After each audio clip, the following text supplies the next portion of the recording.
大家好，我係註冊物理治療師莊子老師。Meditation is amazing。禪修究竟係啲乜嘢嚟嘅呢？莊子老師咧喺過往幾年咧就參加咗唔同嘅禪修中心入邊關於禪修嘅入門班啦，或者唔同嘅禪修嘅活動喎。咁啊，今日咧就同大家咧逐一去拆解一下唔同嘅中心入邊嘅內容係啲咩嚟嘅，嗰啲老師講解嘅時候咧嗰個 style 係點？咁究竟邊一個先至適合你呢？喺影片開始之前，歡迎大家 like、subscribe 同埋 share 我嘅頻道，記住撳埋個 long long，先至可以收到我每次影片嘅通知啊！為世界創造無痛苦條件。Meditation 或者 mindfulness 呢個字咧，其實喺歐美咧非常之盛行啦。咁啊，我哋曾經都有一集咧講過咧 Lady Gaga 有呢一個肌纖維嘅痛症，一種慢性痛症咧，全身都好唔舒服，好似火燒咁嘅感覺嘅。佢都講話 meditation is amazing 喎。咁而所有嘅科學嘅研究咧，其實都講緊呢一個方法係可以幫大家解決身體痛症啦、處理壓力啦、皮膚相關嘅問題啦，講到好神奇、好犀利。咁究竟佢有幾犀利咧？咁啊，我都去咗唔同嘅中心咧，去感受過一啲禪修嘅體驗啊。咁因此咧，今日咧我嘅好朋友正定係啊，喺我唔同嘅禪修嘅活動嘅經驗之後咧，得出嚟嘅一啲寶貴嘅成果，今日咧成為我嘅朋友咧喺隔離咧同大家一齊分享一下嘅。咁成個片入邊咧，我會同大家咧分享7個咧喺我過往呢幾年咧親身參加過嘅一啲禪修中心嘅入邊嘅活動啊、體驗同埋一啲相片嘅分享嘅。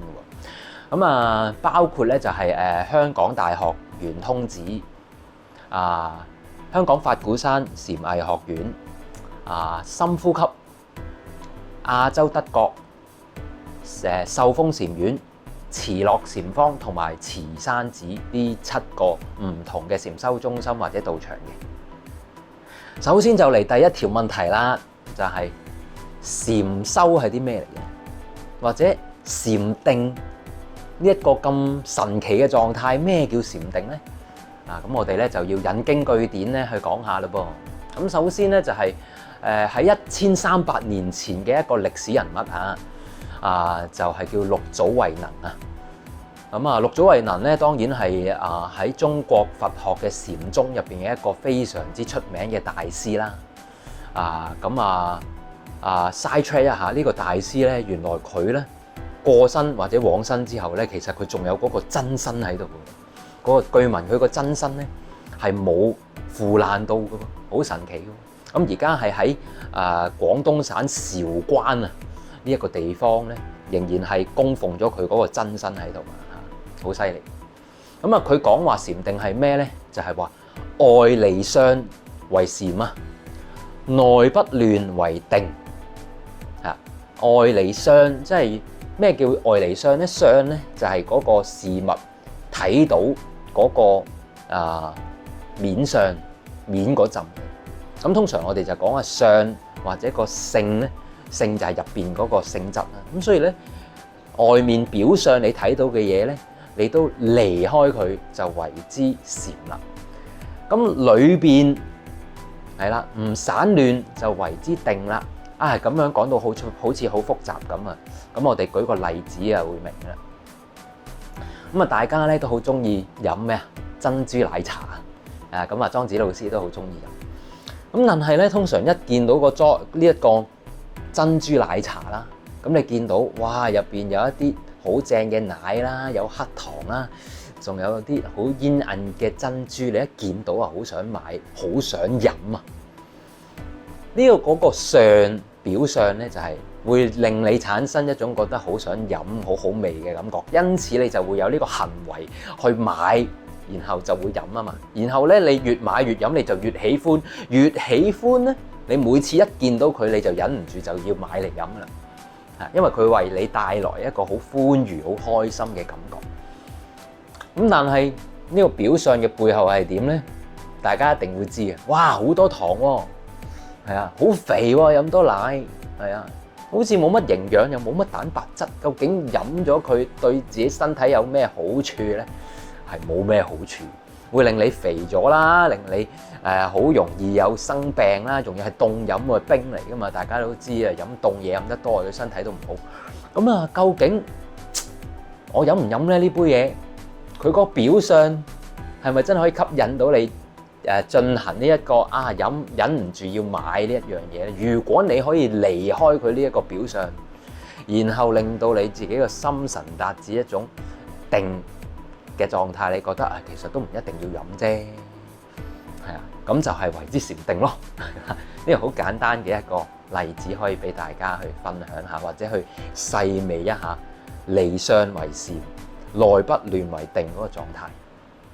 舉完一個1300年前嘅大德講嘅嘢，跟住咧我哋就講下現代一啲禪師咧佢嗰個講法啦。咁喺秀峰禪院嘅大觀禪師啦，咁係一位非常之慈祥和藹嘅大師嚟嘅。咁佢簡單啲嘅講法咧，就係話咧禪咧就係認識自己真正嘅主人啊！咁咩意思啊？咁我哋要諗翻嘞喎，我哋平時咧係咪真係自己可以作主啊？我哋俾啲事物俾啲人激嬲咗嗰陣時，會產生情緒啦，係咪？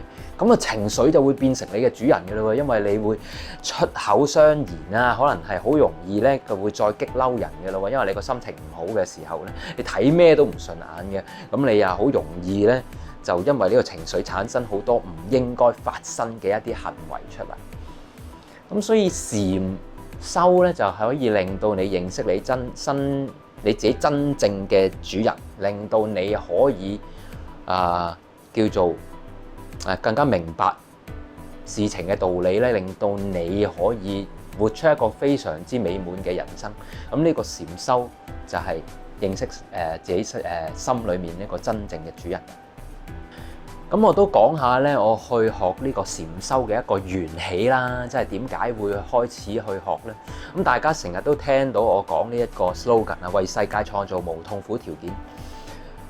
做咗10幾年嘅物理治療師咧，不斷係處理緊一啲身體痛症，包括拗柴50肩腰背痛。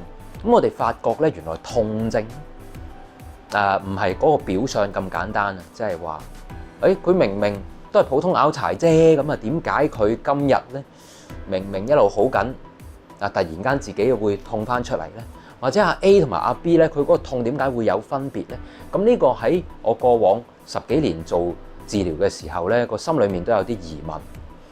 咁喺呢個物質科學上面咧，其實係解決咗部分呢一個問題嘅答案，但係答唔晒。咁既然答唔晒嘅時候咧，咁我哋喺讀書時代其實已經係知道咧，例如慢性痛症入邊有一樣嘢叫下腰背痛 （low back pain）。low back pain 咧根本就係一個 multifactorial， 即係話多因素產生嘅一個腰背痛嚟嘅，包括情緒啦、心理咧都會影響到呢個痛。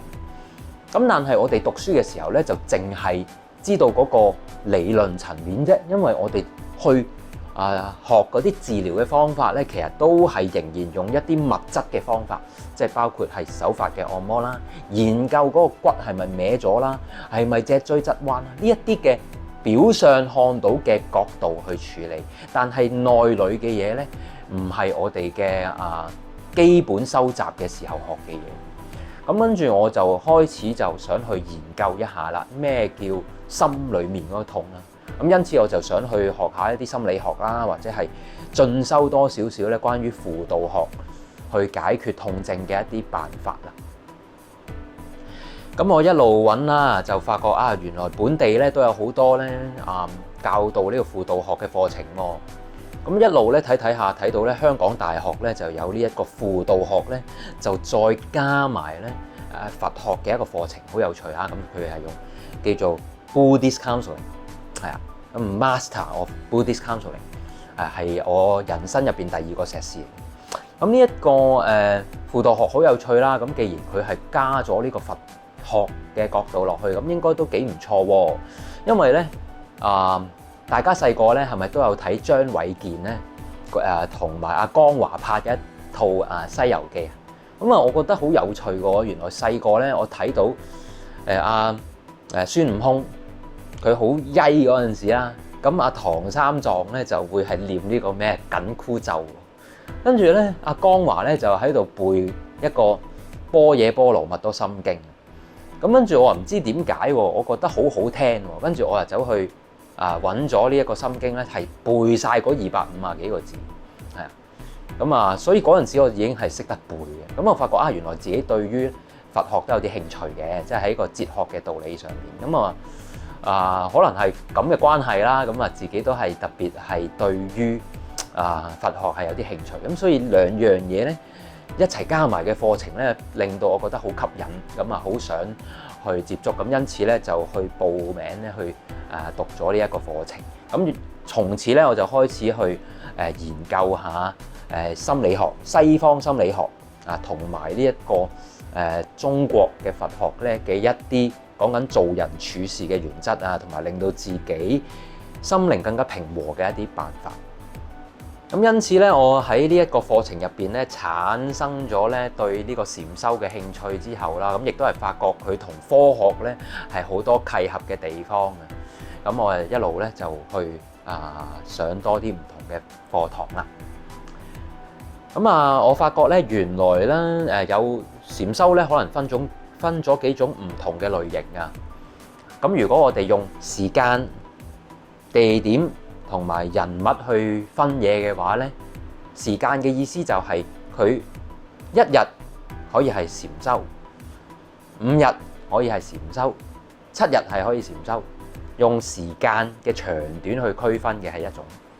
咁地點咧就係大家都啱啱經歷咗呢個新冠肺炎啦。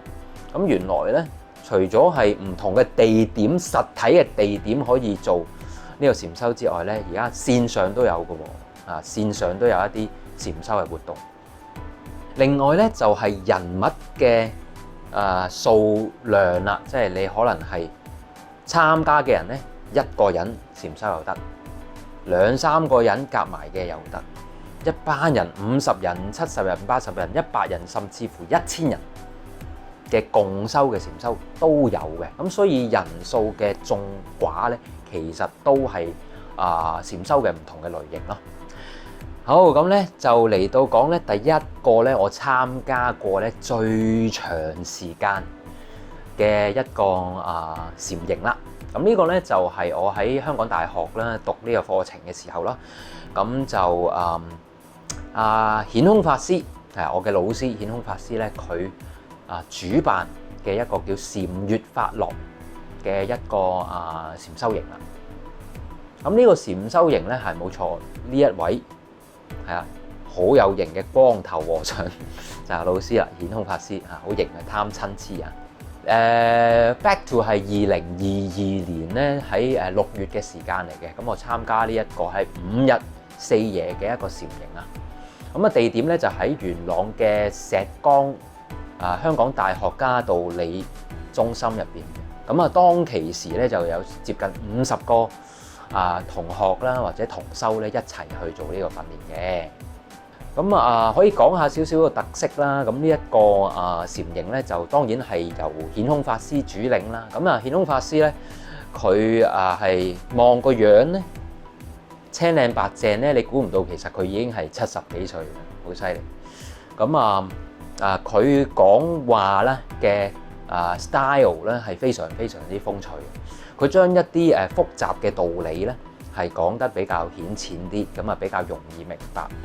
我頭先講嗰個珍珠奶茶嗰個比喻咧，其實我都係跟佢學嘅。佢用佢嘅一啲方法咧，就仲比我更加有趣添。咁所以大家如果有興趣，係可以留意下佢嘅講話嘅。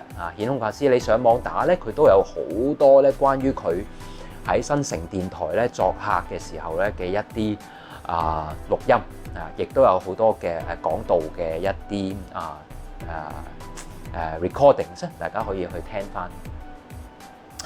咁佢係由於佢都係一個學者啦，再加埋亦都係佢個 style 都係有趣啦。咁因此，如果佢喺呢個禪營入邊咧，佢去主理呢一個禪修咧，佢都會根據某一啲經典咧，去俾大家教育大家如何去做一個正確嘅禪修。咁包括咧嗰一次，我就係會學咗呢個叫做出入息念經嘅一個經典入邊咧，去講咧2500年前咧，釋迦牟尼佛陀佢講嗰個最原始嘅一個禪修方式咧係點？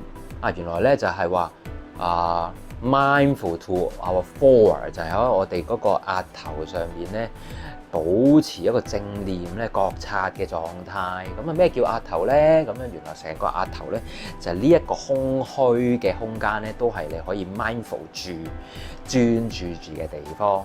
咁另外就當然咧就係吸氣呼氣咧，就係保持住咧留意氣息咧吸入同埋出嘅時候嗰個狀態。咁我哋咧就係可以根據一啲正確嘅經典去做呢個禪修。咁非常之 intensive 嘅呢一個禪修營入邊，因為俾大家望下我個 schedule 就係咁樣嘅，1、2、3、4、5日。咁朝早入到去咧就 pack 好晒啲嘢啦，跟住晏晝就開始咧聽咗一陣顯空法師講書啊，就一路就打坐。咁跟住去到夜晚咁食個靚飯之後咧，跟住我哋又可以做一啲閒禪嘅 walking meditation。咁第二日咧就6點又起身嘅啦，未食早餐又坐一個，我哋叫坐一支香，係啦。咁咧就35、40分鐘啊，咁跟住咧就再有少少休息，一路咧就殺到去夜晚9點幾嘅，係啊。咁所以咧晨咁早起身就去到夜晚10點，咁連續3日咁樣狀態，跟住去到咧最後嗰日咧半晝之後就完咗。原來我有啲明白嘅喎，越嗰個禪修嗰個時間越長啊，越 intensive 越密集咧，得到嗰種定嗰個效果啦，同埋嗰個得益係越強。咁所以我發覺咧問咗好多人都係，可能話1日嘅 meditation 咧都唔錯，2日都 OK， 但係咧通常都係去到話超過3日嘅，咁個人就開始咧有一種好輕鬆、好舒服或者係好正嘅狀態。咁所以呢個正咧喺我哋廣東話入邊咧正啦，係一個好正嘅定嘅狀態，不能夠言語嘅，因為你講係講唔到嘅。總之你覺得好舒服、好輕鬆，一開始可能腳痛腳痹，因為你要係盤膝咁坐，咁但係慢慢你嗰啲痹痛嗰啲感覺就會舒緩咗、消失咗，跟住從而咧你進入咗一種好輕鬆、好舒服嘅狀態。呢一個係好大嘅感受嘅。咁因此喺呢一個禪營入邊咧，我得到最大嘅得着就係好正嘅定嘅狀態。咁俾大家望下嗰個剪影啦，嗰日嘅剪影啦。大家唔知有冇去過嘉道理農場咧？咁原來嘉道理農場咧，再上到佢嗰個山頂位啦，咁就係有呢一個屬於香港大學嘅一個宿舍，再加埋一個生物觀察嘅自然中心嚟喎。咁所以佢係好近大自然、好舒服嘅一個地方嚟嘅。咁咁啱嗰幾日係即係而家嗰陣時6月嘅狀態咧，就嗰個天氣都係好好，咁所以係一個好舒服個環境，而天氣好好嘅地方。坐喺度一片空廣，乜都唔諗，好舒服。大家可能都會問啦，既然咧咁多日，喺一個山頂咁嘅地方，咁係咪食得唔好咧，或者瞓得唔好嘅地方嚟㗎？都原來咧冇錯，一定係食齋㗎啦。咁所以咧早午晚3餐咧係唔會有肉俾你嘅。好多好好味嘅菜咁亦都有啲豆嘅製品，即係腐竹咁樣。咁我最記得咧食嗰個係一個雞髀嚟嘅。呢個雞髀咧係用豆嚟做嘅一啲雞髀肉都幾好味嘅，都唔錯。反而咧因為呢幾日咧係食得清淡啦，咁我嗰陣時其實係有一排咧嗰個腸胃都係怪怪地嘅，耐唔耐好似都會有啲瀉。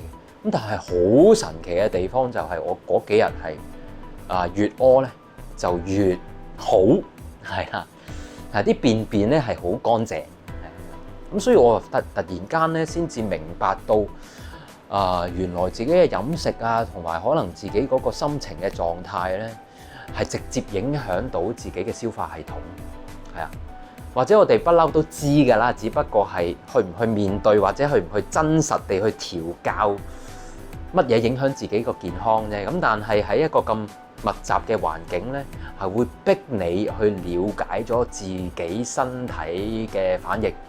咁因此最好嘅得着咧，唔使講得咁複雜啊，有啲心靈嘅，就係你自己身體嘅健康。係啊，喺一個禪營上邊咧，就係直接已經反映到啦。禪修營啦，咁當然有一個畢業證書啦。咁呢一位我就同空師顯空法師一齊影咗一張相合照，有個畢業證書啊。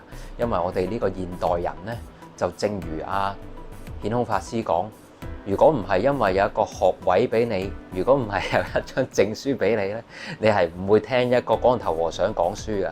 咁因此係俾佢講中咗，我哋都係為咗一個證書去上堂。咁但係 anyway 咧，嗰個得着係好大啦，喺一個自然環境入邊，有50幾個朋友一齊同你共修，咁密集嘅一個禪修嘅時間咧，其實會令到人有好多思考，因此你會好多疑問。咁你有疑問嘅時候咧，喺呢個禪營嘅好處咧，就係你可以即時問，然後咧就有人係即時答你。咁呢個就係一班人一齊去禪修嘅好處嚟。咁再舉個例子俾大家聽啦，因為通常大家咧去禪修或者係自己喺屋企做一啲打坐咧，係咪成日都有啲人講話咩啊？哇！你咁樣好容易會走火入魔㗎，係啊，唔可以亂咁禪修㗎。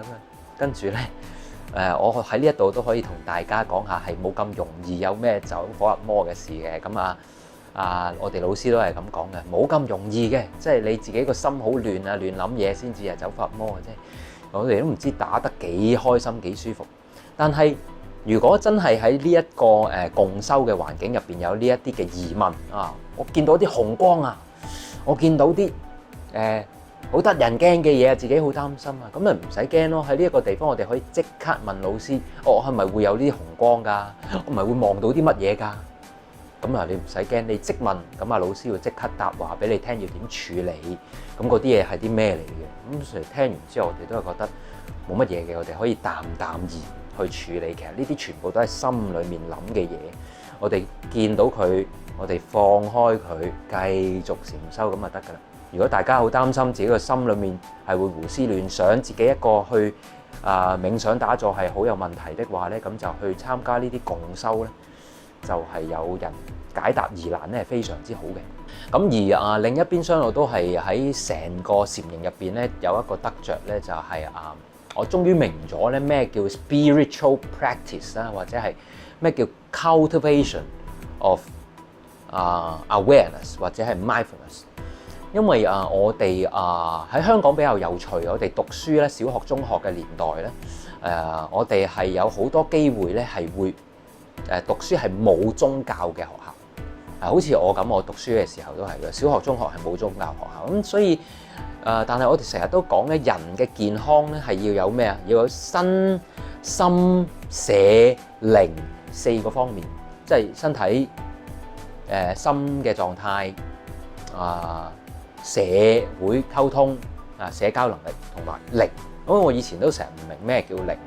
咁喺呢一個禪營入邊咧，係令到我知道咗咧，原來咩叫自己嗰個心靈或者 spiritual 嗰個狀態。咁因此咧，我會用一句説話咧去講下我成個禪營嗰個得着，就係佢開啟咗我咧呢個正念啦、正見啦、正定啦，一個正修習嘅大門，開啟咗我呢個大門，令到我知道咧心靈嘅培養嘅重要性。